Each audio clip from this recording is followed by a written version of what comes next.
On the 24th of December 1994, four men boarded Air France Flight 8969 at Houari Boumediene Airport in Algiers. They were carrying weapons. They had a plan. And by the time anyone understood what was happening, 173 people were trapped inside an Airbus A300 with no way out. What followed over the next 54 hours would become the most studied hostage rescue operation in the history of aviation security. Not because it went perfectly, because it almost didn't happen at all. The four men who boarded that plane were members of the armed Islamic group, the GIA, one of the most violent insurgent organizations operating in Algeria at the time. Their stated demand was simple: fly us to Paris. The French government refused. The Algerian authorities refused to let the plane leave. And so the aircraft sat on the tarmac in Algiers, going nowhere, while the men inside began making their intentions clear. On the first day, they executed a passenger, an Algerian policeman, shot in the head and his body pushed out onto the tarmac in view of the cameras. On the second day, they executed another, a Vietnamese diplomat. The same method, the same deliberate visibility. The message was not subtle. These men were not negotiating. They were demonstrating. While the standoff continued in Algiers, one unit in France was being quietly activated. The Groupe d'Intervention de la Gendarmerie Nationale, the GIGN.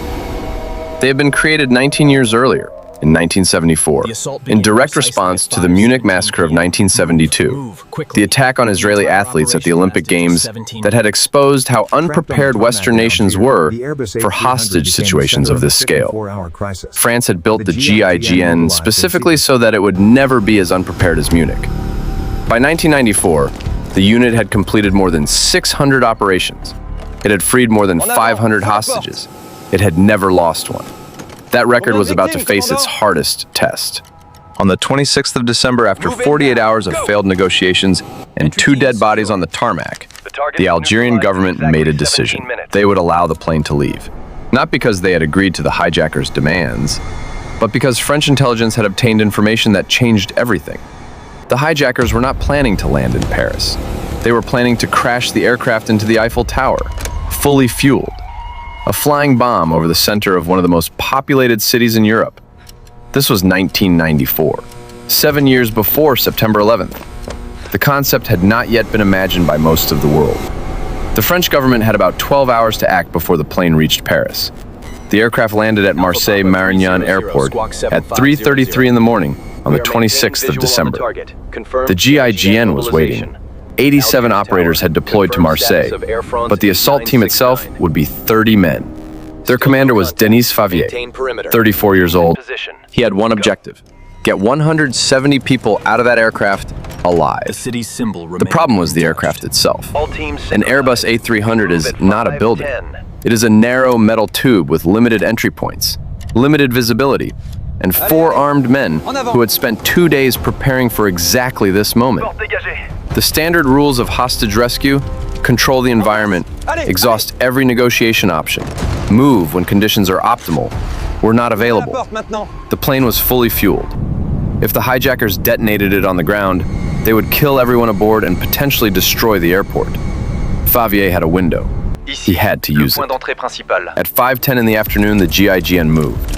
3 entry points simultaneously. The front doors, the rear doors, the emergency exits over the wings. What happened in the next 17 minutes has been reconstructed from the accounts of survivors, the testimony of GIGN operators, and official French government reports. The entry teams reached the doors in seconds. The hijackers were ready. The shooting started immediately. Every one of the 4 hijackers was carrying multiple weapons and had explosive charges prepared. In the first 60 seconds of the assault, 3 GIGN operators were hit. Not killed, hit. They kept moving. This is something that is easy to say and almost impossible to describe accurately. In an environment this confined, this loud, this dangerous, the training that keeps a person moving after being shot is not ordinary courage.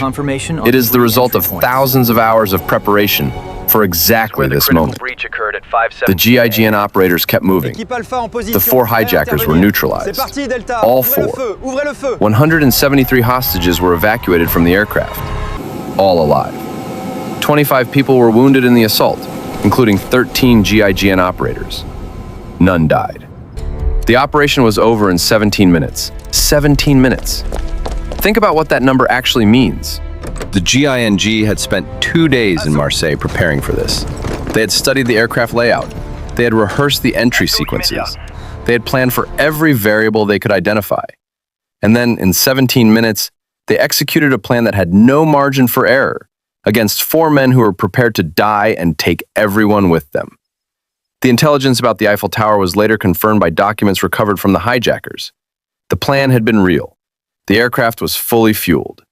The assault on Christmas Day 1994 prevented something that would have been, by any measure, one of the worst terrorist attacks in European history.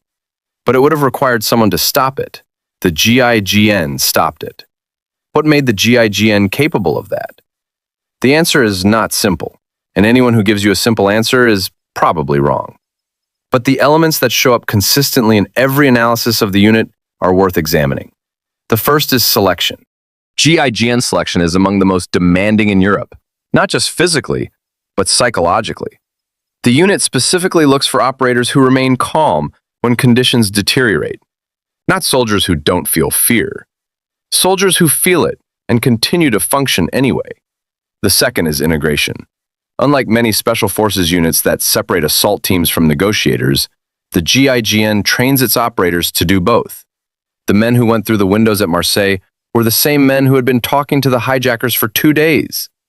They understood the psychology of the situation they were entering in a way that no separate assault team could have. The third is something harder to quantify. Denis Favier made the decision to move when moving was dangerous, because waiting had become more dangerous. That decision, made in real time, with incomplete information, under pressure, was not in any training manual. It was the kind of decision that the entire selection and training process of the GIGN existed to produce. A person who could make that call correctly. The Marseille operation became the defining moment of the GIGN's international reputation.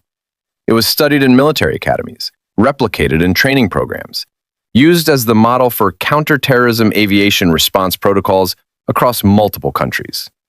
It also changed how the world thought about what a hijacking could be. Before Marseille, a hijacking was understood as a negotiation.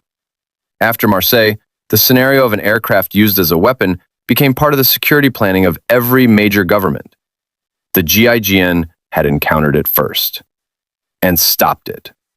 The unit still operates today, largely unchanged in its fundamental philosophy. It remains one of the most selective and effective counterterrorism units in the world. In 30 years of operations since Marseille, it has continued to maintain one of the most remarkable records in the history of hostage rescue. The numbers are not classified. They are simply not widely known, which, in a way, is exactly how the GIGN would want it. In the next video, we examine the German unit that was built from a different kind of failure and became a different kind of answer to the same question. GSG 9. Subscribe, and we'll see you there.